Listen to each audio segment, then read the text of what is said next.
Ας μιλήσουμε για το Via Lattea, ένα προϊόν που δημιουργήθηκε με βάση την εμπειρία του προϊόντος Colore e Neve. Χαρακτηρίζεται από την τυπική λάμψη του χιονιού. Αλλά σε αυτή την περίπτωση, ας διευρύνουμε τους ορίζοντές μας και ας μιλήσουμε για τα αστέρια. Ας μιλήσουμε για τη λαμπερή ουρά ενός μετεωρίτη. Για αυτές τις μικρές γυαλιστερές λάμψεις πάνω στον τοίχο που αντιδρούν στο φως. Ο τοίχος είναι ματ. Αλλά όταν ανάψουμε το φως, ως διαμαγείας, θα δούμε να εμφανίζονται τα αστέρια. Έχουμε επιλέξει μόνο ανοιχτόχρωμες αποχρώσεις, ώστε να είμαστε σε αρμονία με τον τίτλο Via Lattea. Ορίστε το δειγματολόγιο.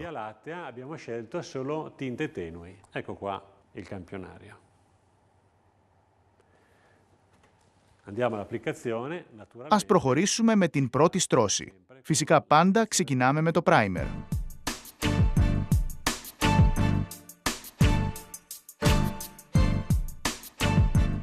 Il colore che abbiamo scelto è questo T5NO. Το χρώμα που έχουμε επιλέξει είναι το TAF 5 Neomicron. Το αναμειγνύουμε όπως συνήθως. Στη συνέχεια προσθέτουμε 30% νερό. Τώρα είμαστε έτοιμοι να εφαρμόσουμε την πρώτη στρώση.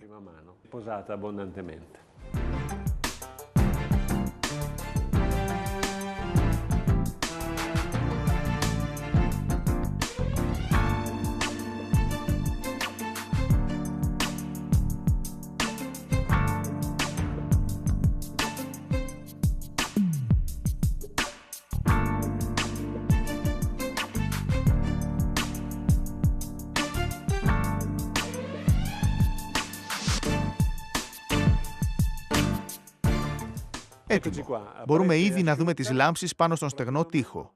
Αλλά υπάρχουν ακόμα μερικές κοιλίδες. Πρέπει να εφαρμόσουμε και μία δεύτερη στρώση, διασταυρώνοντας με την πινελάτσα εφαρμογής, ώστε να επιτύχουμε ομοιογενές αποτέλεσμα.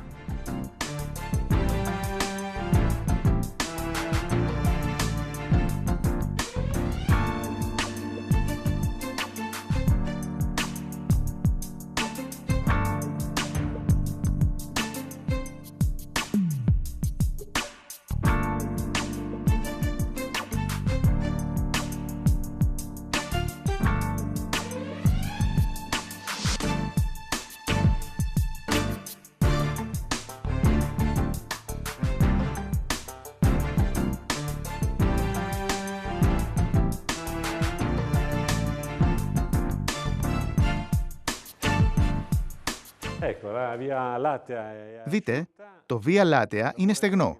Η δουλειά μας έχει τελειώσει. Και αυτό το εξαιρετικό προϊόν έχει εφαρμοστεί. Τα χαρακτηριστικά αυτού του προϊόντος είναι: όταν το φως είναι σβηστό, είναι ματ. Όταν το φως είναι αναμμένο, τότε εμφανίζονται τα αστέρια.